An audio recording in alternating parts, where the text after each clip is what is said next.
Before the trial ever started, some predicted that huge crowds of MAGA voters, supporters of Donald Trump, would descend on the courthouse and rally for Donald. Well, 5 weeks later, not so much. Crowds have been much smaller than police prepared for and made up of folks like amateur puppeteers, a DJ with a portable speaker. With early morning court appearances and tummy troubles, Don the Con has had quite the exciting few months. He hasn't been feeling well, which is understandable given his usually grumpy public demeanor. But Stephen Colbert won't stop slamming Trump for being illogical. During the afternoon, Trump's defense only called 2 witnesses before taking a break. After calling just 2 witnesses this afternoon, Trump's defense rested. Of course, Trump himself is fully rested. The president, who frequently calls Biden Sleepy Joe, is probably going to be sound asleep behind the wheel. Trump, without a doubt, receives an excellent night's sleep, perhaps even better than Sleeping Beauty. If he could nap as well as the president, things could be different. His continual presentation is evident even as he gets ready for the upcoming court disputes. He wrote a $130,000 check to buy someone's silence, right? Does that make sense? It was predictable that Stephen Colbert would make a humorous remark that Trump found quite irritating. Making Trump look stupid appears to be Colbert's PhD specialty. It would be more to Trump's liking if he could remove more than only the jokes. To ensure that everyone in the courtroom can detect Donald's potent aroma, it is necessary to disable the air filtration equipment. Trump, who has previously blasted other mafia members for using the Fifth Amendment, has decided not to testify. And get on that stand to prove that this is all a big Joe Biden witch hunt, but it is now confirmed that Donald Trump will not testify. That is shocking. Trump is not talking? What happened? Did he write himself a check for $130,000? Is that... It's an oldie but a goodie. It's an oldie but a goodie. The case is not yet over. The jury will start deliberating the week after closing comments end, once the judge has given them instructions. Subtly mocking Trump's decision, Colbert spanked Trump on television while staging a comedic rendition of Romeo and Juliet for an adult audience. 1998 Shakespeare in Love, to quote the porn version of Romeo and Juliet. Bonio and Scruliet, but... A lack of a natural sense of comedy is evident in Trump's haphazard timing. There was widespread anticipation that Trump supporters would demonstrate their support by flooding the courthouse in the days preceding the trial. We have failed to achieve our objectives despite the passage of 5 weeks. Instead of the enormous audience we were looking for, all we have so far is a man who claims to be the best sex capsule dealer in 3 states, a group of amateur puppeteers, and a portable speaker DJ. And the self-proclaimed most successful sex capsule salesman in Idaho, Utah, and Nevada. In such a competitive industry, particularly in areas known for potato production, the significance of the runner-up in the contest for best-selling sex capsules cannot be understated. Really makes you feel for the second most successful sex capsule salesman in Idaho, Utah, and Nevada. Everyone gets in on the action. Despite the undeniable presence of Trump supporters waiting for Stephen Colbert outside the courtroom, he was the evening's biggest star. Using his comedic skills, Colbert quickly brought the Trump supporters who were being too loyal to the president back to reality. With his trademark humor and incisive analysis, he cut through the customary pomp and circumstance that envelops major events. However, Colbert's hilarious abilities were a major factor in his popularity. On top of that, he had great insight into his target demographic and the market. He came to the realization that in a society where sex is seen as a commodity, there was a reasonable demand for products that claimed to improve one's virility, and that in such a cutthroat industry, even a minor adjustment might make a big difference. So even though Trump was the face of the best-selling sex drug, Colbert had the audience connection and real economic expertise. His success or failure was decided by his capacity to do so. In spite of setbacks, Don Jr. has been faithful throughout his father's administration, fully backing his choices and deeds. Don Jr.'s intense loyalty to his father has led some to speculate that he is seeking his father's favor. Don Jr. made his first appearance at his dad's criminal trial. Took you long enough. Your brother's been here for weeks. You know what? No, now he's Don Jr. and you have to be the Eric. while others have speculated that he is seeking political prominence. Don Jr. has made no secret of his desire to continue his father's political career. Maybe Don Jr. is trying to make a reputation for himself and win over Republican colleagues by standing up for his dad and the GOP legacy. However, Don Jr.'s actions have caught the attention of the media and political experts. If you're going to bootleg, at least choose polished boots. Late-night host Stephen Colbert recently cracked wise to Don Jr.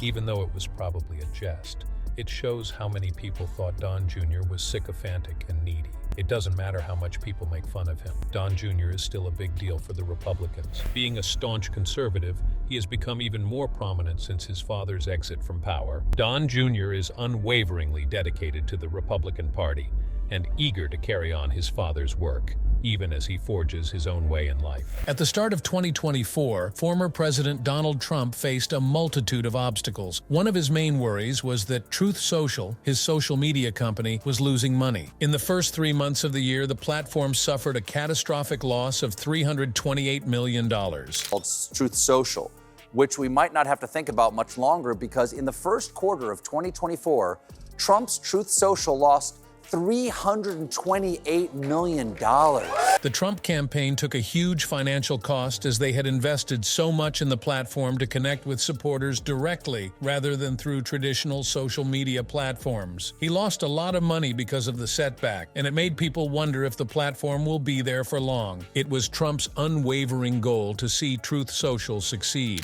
He hoped to increase the number of users by investing more in advertising, establishing partnerships, and adding features. Moreover, he initiated a large-scale countrywide advertising campaign that specifically targeted conservatives. While in office, Trump was embroiled in a number of legal fights, including those involving Truth Social. A notable investigation that featured claims of election fraud in numerous critical swing states was one of several lawsuits and investigations that went against him. How these lawsuits are settled will determine the fate of the Republican Party as a whole, as well as his political career. Trump continued to be a political force despite his ordeals. His devotees were numerous, and he maintained a tight rein on conservative politics both at home and abroad. No matter how his legal battles played out or how popular his social media platform got, it became more apparent throughout the year that his presidency would have far-reaching implications. Failing comes at a tremendous price. Currently, the situation at Truth Social is not looking good. They have barely made $7,500 from their internet venture, despite their claims of being the ultimate truth bearer. Things are so bad over at Truth Social that in the last 3 months of running an actual internet thingy, they brought in revenue of only $770,500. The reality isn't quite as profitable as they had hoped. Someone needs to wake up and deal with reality. After years of smearing everyone, the joke is now on Trump. Classifying him beside Biden would be the equivalent of discarding a diamond. If you think Trump is dishonest, then you should vote for Joe Biden. Is Part 2 of Back to the Future fresh in your mind? Future Biff Tannen is villainous, violent to his wife, and narcissistic. Just like Trump. It turns out that Donnie, the sleepy grifter, isn't real. Even if Biden's age is a concern, no one can dispute that he is a good man and an honest politician. But Trump is a different story. Trump must be revealed the truth and exposed for his true nature before we can rest. It was immediately obvious to me that this demonstration would be a huge success. Pickup trucks decorated with Trump license plates and flags arrived from all across the East Coast, confronting Trump with an unprecedented gathering. This morning, everyone was talking about the massive turnout on Wildwood Beach. Now to the race for the White House. Former President Donald Trump hitting the campaign trail with a rally tonight on the Jersey Shore. Earlier, Trump announcing on social media, "Thank you very much, Wildwood. Thank you. We love Wildwood. We've been here many times. We love this place." Moreover, 100,000 people turned up to witness Trump give his inaugural address.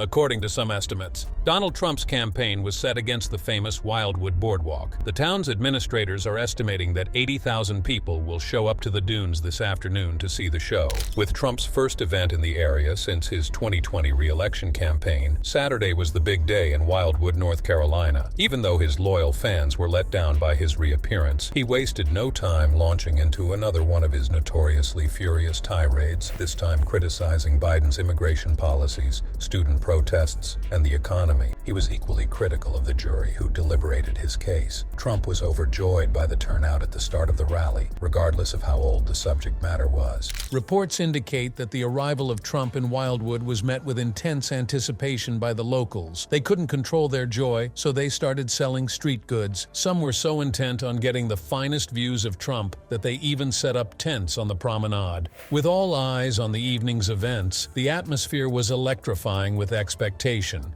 This was obviously going to be an exciting occasion. Anxieties among Donald Trump's ardent followers intensified as the planned arrival of the outgoing president approached 5 o'clock in the afternoon. It was obvious that an audience had gathered, and the frustration with Trump's tardiness was obvious. Occasionally, members of the audience would clap for USA and then break into an act to pass the time. Upon seeing that Joe Biden's followers had shown up at midday, one of the attendees started cursing at them and demanding that they hand Trump to them. Those who mustered the courage to stand on stage while they awaited Trump endured the same vicious insults. "We want Trump," the crowd yelled when Christian British troops spoke to them. Almost immediately after Trump started speaking, the audience started to thin out. At the end of his lecture, there were probably just a few individuals left, largely interested onlookers heading towards the shore. As Trump took the stage, the arena was filled to capacity with his supporters. However, within the first half an hour or so, the crowd started to thin down. Trump was incredibly confident despite the fleeting nature of his boasting. He even boldly asserted that his audience had surpassed Bruce Springsteen's. A short time after that, most of the seats in the first few rows of the main stage were vacant. It was obvious to even Trump that people were departing. When a reporter later confronted Trump about it, he feigned not to see and claimed that neither his fans nor anyone else was leaving. This was a bold assertion since we had just witnessed individuals departing in front of our very eyes.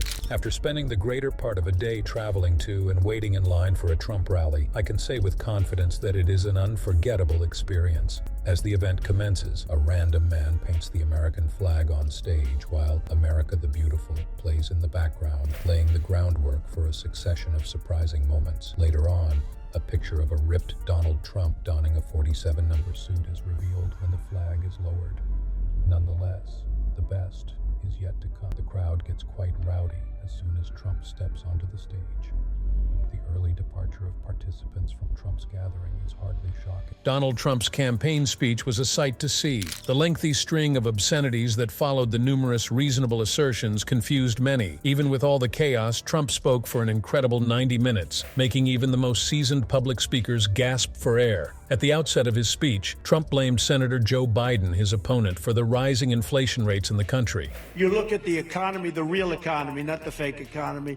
Everything they touch turns to what? Gas, hot dogs, hamburgers, and bacon were among the everyday staples whose outrageous costs prompted an angry reaction from the audience. But there were other points during the address when Trump surprised us. Despite the fact that his true meaning was lost in moments like these, his mastery of rhetoric was undeniable. He had a natural talent for winning over the masses.